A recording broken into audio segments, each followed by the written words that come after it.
This is Andi Purewal for Boxing News. I'm joined by Eddie Hearn here in Sheffield. It's not the immediate aftermath of all weighing, but Eddie, everybody's weighed in now. Start off with top. Dalton Smith, how do you look ahead of his bout with Jose Zepeda? Always looks good, consummate professional, but so did Jose Zepeda. You know, I think he's made it pretty clear that he's put everything into this camp, sort of last roll of the dice for him to have another shot at a world title. And for Dalton, it's about putting himself in a position to fight for a world title. So tough fight, brilliant fight, all action fight, and you know, looking forward to a big step up for Dalton Smith tomorrow night. You mentioned to me yesterday that the winner could potentially position themselves in the top 5 for WBC, and you never know if maybe Haney-Garcia victor might vacate that title. Have you had any conversations about that? That might be in the frame for the winner to vacate the WBC? I mean, Sandor Martin stepped aside for Haney against Garcia, so he's the winner of Haney-Garcia has to fight Sandor Martin. They're just not going to. So that title, in my opinion, will become vacant. And then it's going to go down to the next available. You know, you've got Richardson Hitchens up there. He's fighting also for an IBF final eliminator in a couple of weeks. This is a WBC silver title. There's other fighters that are trying to position themselves for that belt. But even when there's a vacant title, the WBC rules that you must fight 2 mandatories after that. So, like Dalton Smith, I think he's going to put himself very soon in a mandatory position for the world title. But he must beat Zepeda on Saturday. A strong hold of the 140 division, Eddie. Why is it specifically you've targeted that division? Well, I'll be honest with you, it's not that. Initially, you don't really target a division. You sign fighters, and you know, obviously we've got Dalton, we've got Liam Paro, Devin Haney, Richardson Hitchens, Subriel Matias. I've probably missed it. Regis Prograis, like Jack Catterall. I was fighting Josh. You know, so like you talk about nearly 10, and I think it's already the best division out there, but it's going to get better and better because you've got Ryan Garcia, you've got Tank, you've got Teofimo, you know, you've got William Zepeda probably in time going up to 140. So, like, I just think it's a great division, and I think we've got some tremendous fighters there. Moving back to this card, Ishmael Davis, Troy Williamson. Troy missing weight by 4 pounds. Not the best, and it might not be on, but we hope it will be.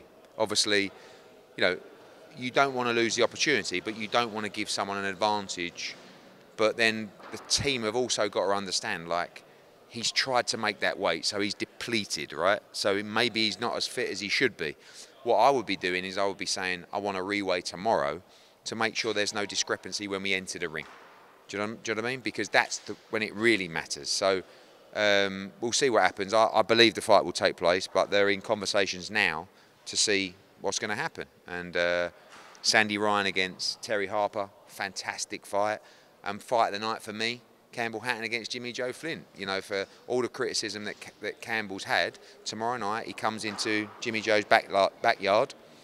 He's the champion. I think he's a favourite, Jimmy Joe. But we'll find out what Campbell's made of tomorrow night.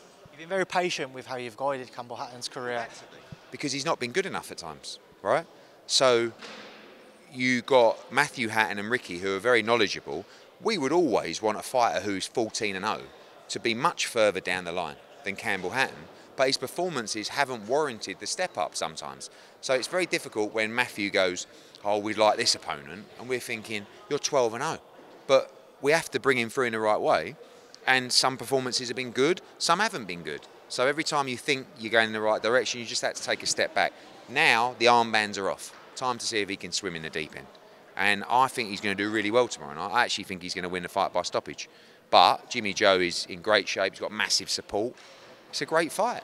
You sent me back to the heavyweight division a couple of weeks ago. Your man sunning second-round stoppage victory against Francis Ngannou. Since then, Francis Ngannou's had a few choice words. Commented on the arrival time at the arena. What have you made of what he's had to say? Yeah, disappointing, really. You know, he said that people were playing games. I mean, I don't know who he thinks were playing games. We didn't tell him what time to get to the arena. Also, everybody gets the same times to go to the arena.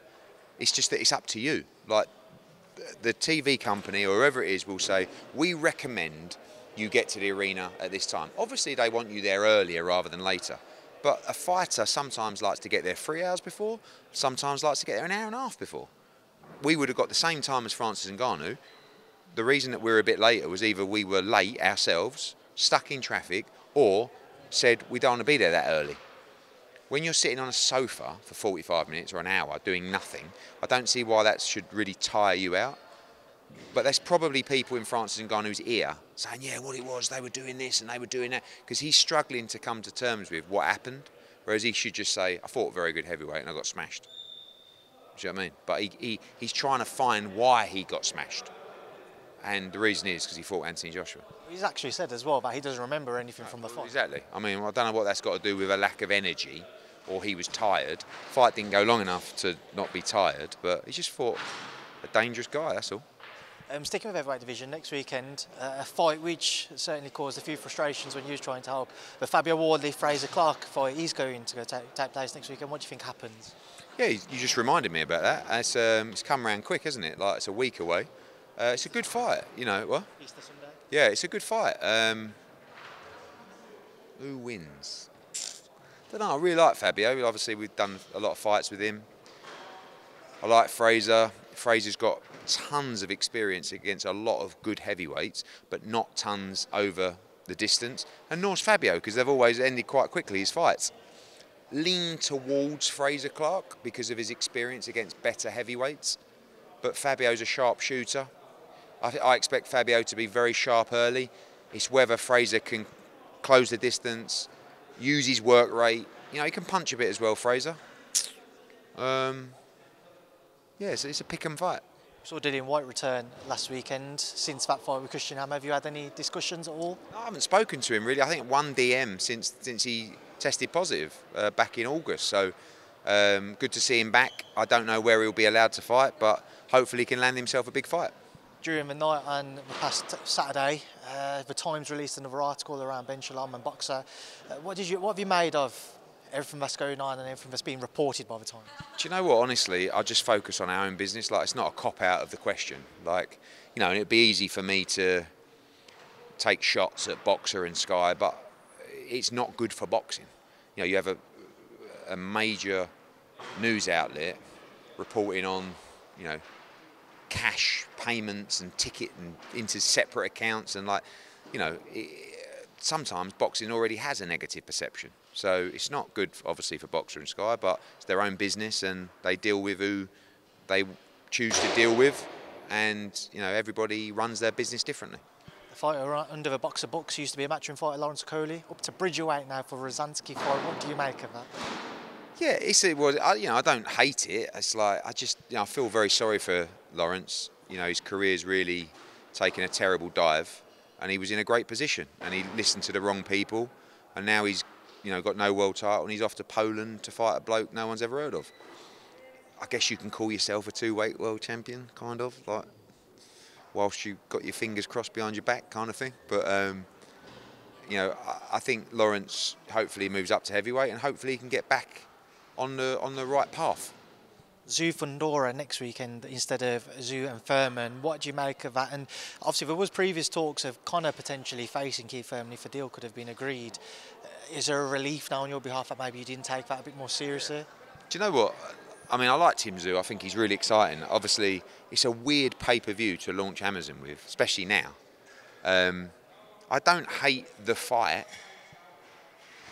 I probably prefer it to the Thurman fight, because when I was looking at Thurman and seeing him in his suits and that at the presser, I just thought, do you even still fight? Like, it's been, what, 2 years since he's boxed, and I don't know, he just didn't look like Keith Thurman. I don't know if that makes sense.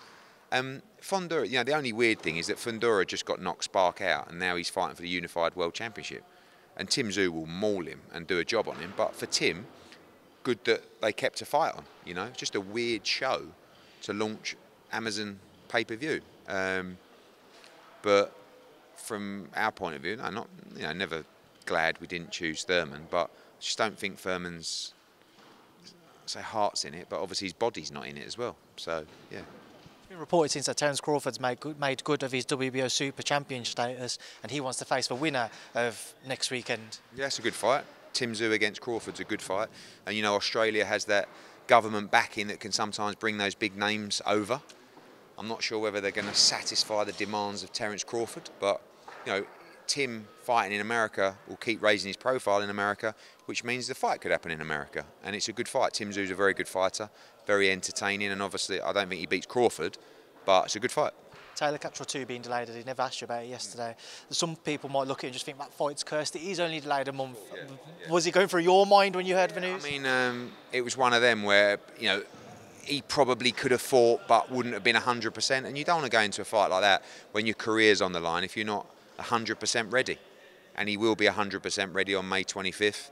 And, you know, I think we had like 7 refunds of tickets out of 11,000. Everyone dying to see the fight, and it'll be a big show. Already announced Paddy Donovan against Lewis Ritson, and some really big fights added to the undercard coming soon. So going to be a huge show.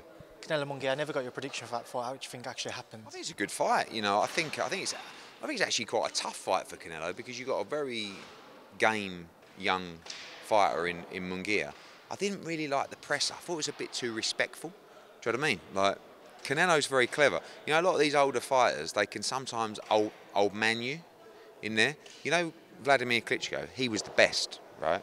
I remember once with AJ, when they'd done the head-to-head, he's looking at me and he goes, right, we're going to look to the front in 1, 2, 3, and then everyone goes like this. And it's like, it's just little things that you learn over the years.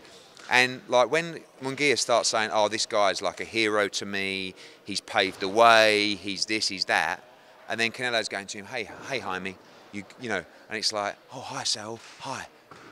I'd rather the head goes in and goes, I respect you, but I'm going to fuck you up on May the 4th. But let's be honest, he's not going to fuck Canelo up, is he? But he'll have a good go, and I think it'll be a good fight. Final one from me, Eddie. The Japan tournament, there was a tweet which came out which suggested that's not going to go ahead any longer. Nothing official from Matchroom. What can you tell me? There is likely to be a delay on that, because the infrastructure not quite ready to implement the event in a way that we need to make it a success with the broadcaster out there. So there'll be an announcement shortly, short delay, and then we'll be up and running. Eddie, thank you. Cheers, thanks.